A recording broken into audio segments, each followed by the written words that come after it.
Hello, എല്ലാവരും സുഖമായിട്ടിരിക്കുന്നു വിശ്വസിക്കുന്നു. ഞങ്ങളിവിടെ സുഖമായിട്ടിരിക്കുന്നു. പിന്നെ ഇവിടെ അടിപൊളി തണുപ്പാണ് കേട്ടോ. അപ്പോൾ ഇന്ന് എൻ്റെ ഒരു കുക്കിംഗ് ഡേ ആണ്. അപ്പോൾ ഞാൻ എൻ്റെ ഇവിടെ അടിപൊളി സാമ്പാർ ഉണ്ടാക്കിയിട്ടുണ്ട്. നമ്മുടെ ബ്രാഹ്മിൻസിൻ്റെ സാമ്പാർ പൗഡറൊക്കെ ഇട്ട് നല്ല അടിപൊളി സാമ്പാർ.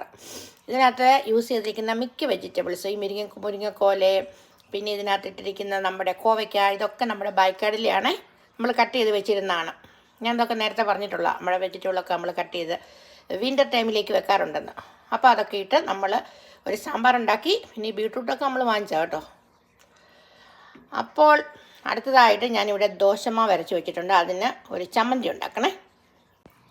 ഞാനിവിടെ 2 ചമ്മന്തിക്കുള്ള തേങ്ങയൊക്കെ നല്ല അടിപൊളിയായിട്ട് അരച്ചിവിടെ എടുത്തിട്ടുണ്ട്.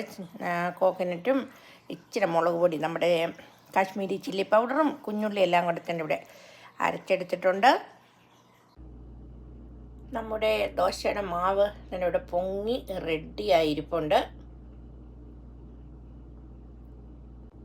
പിന്നെ ഈ വിൻ്റർ ടൈമിൽ ഈ ദോശയുടെ അപ്പത്തിൻ്റെയൊക്കെ മാവ് എങ്ങനെയാണ് നമ്മൾ അരച്ച് വെക്കുമ്പോൾ പൊങ്ങി വരുന്നതെന്ന് ഉള്ളതിൻ്റെ ഒരു ഡീറ്റെയിൽ വീഡിയോ ഞാൻ ഇട്ടിട്ടുണ്ട്. ആർക്കെങ്കിലും ആവശ്യമുണ്ടെങ്കിൽ നമ്മുടെ ചാനലിൽ അതുകൊണ്ട് കാണാം.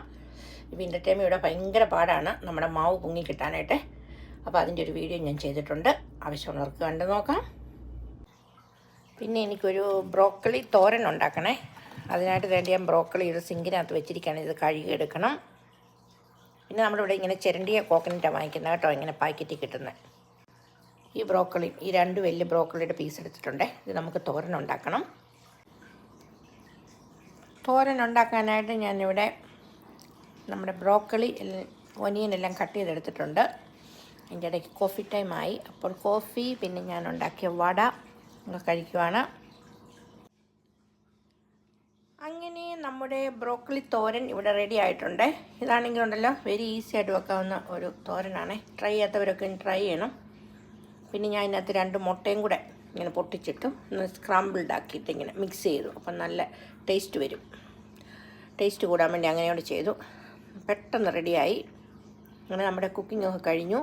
ഇനിയും കുറച്ച് ദോശ ഉണ്ടാക്കണം, അത്രയും കൂടെ ഉള്ളൂ.